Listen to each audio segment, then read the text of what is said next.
kulanti wacan oo wanaagsan daawadayaal meel kastoo aad joogtaan kusoo dhawaada warka galka wararka qodobadaan dhiti ku haynana waxaa ka mid ah abaabulka dagaal ka dhan ah al-shabaab oo ka bilowday muqdisho iyo shabeellaha dhexe xildhibaan sanbaloosho oo shaaciyey in reer hiiraan aysan wadi karin dagaalka al-shabaab ay kula jiraan isdhiibnana ma rabno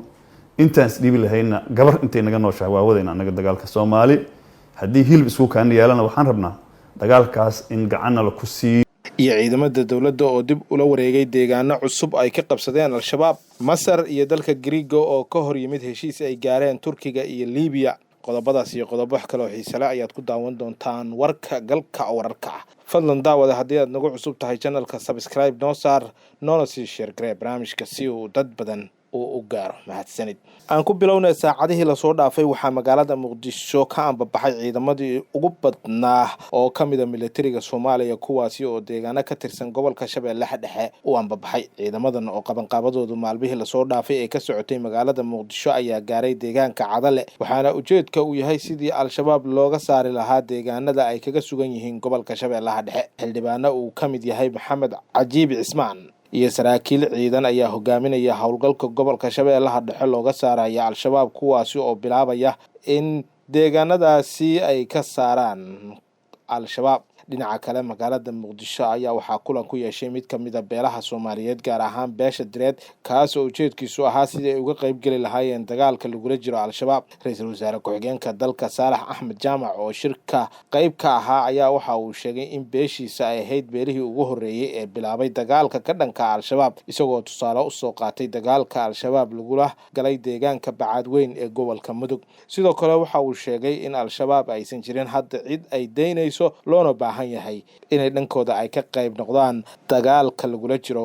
al-shabaab xildhibaan Cabdullaahi Maxamed Cali oo loo yaqaan Sanbaloosho oo kamid ah mudanayaasha golaha shacabka isla markaana ka soo jeeda gobolka Hiiraan ayaa ka hadlay kacdoonka ka dhanka al-shabaab ee haatan ka socda gobolkaasi Sanbaloosho ayaa shaaca ka qaaday in aysan sii wadi karin dagaalka al-shabaab haddii aan loo soo gurman shacabka gobolka Hiiraan isla markaana ay dareemayaan culays lagu fiirsanayo xildhibaanka ayaa sidoo kale fariin u diray qabaa'ilada kale isagoo ugu baaqay inay ka qayb qaataan dagaalka ay kula jiraan al-shabaab reer Hiiraan walaalayaal oo qolo gooniya ayuu culayska dagaalka al-shabaab uu hadda haysta waxaan idinka baahannahay in walaalayaal dagaalkaas anagu kaligaan ma xamili karno inta wadi karna waa wadnay inaan isdhiibnana ma rabno intaan isdhiibi lahayna gabar intay naga nooshahay waa wadayna anaga dagaalka Soomaali haddii hilib isku kaan yeelana waxaan rabnaa dagaalkaas in gacanna la ku siiyo musiibad aragtaa dhacday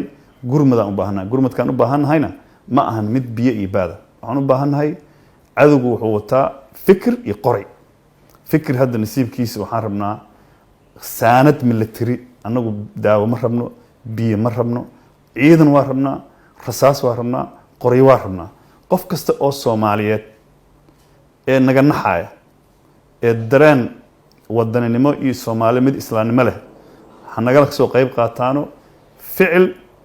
iyo sheegeen maxaan ku dhahaa fikirba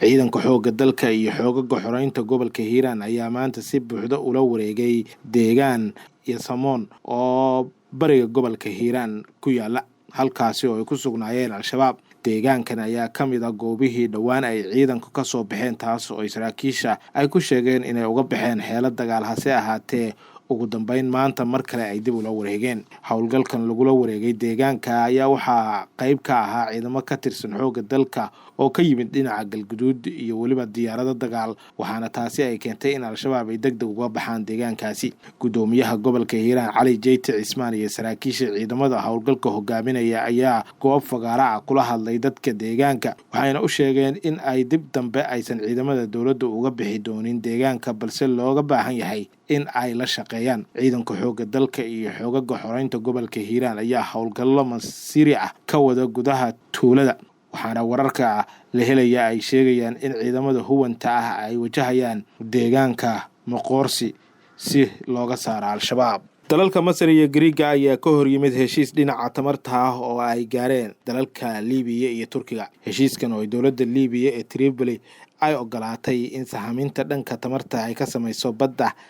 Mediterranean-ka hase yeeshee waxaa ka hor yimid Masar iyo Greego oo sheegay in aysan aqbalin wax dhaqdhaqaaq ah in laga sameeyo aagga lagu muransan yahay waa hagaag daawadayaal intaas ayuu ka eg yahay warkii aad kala socoteen galka wararka daawade haddii aadan horey noola socon oo hadda aad nagu cusub tahay channelka subscribe noo saar haddii aad horey noola socotay oo aadan nagu cusbayna fadlan sii sheer garee barnaamijka si uu dad badan uu u gaaro mahadsanid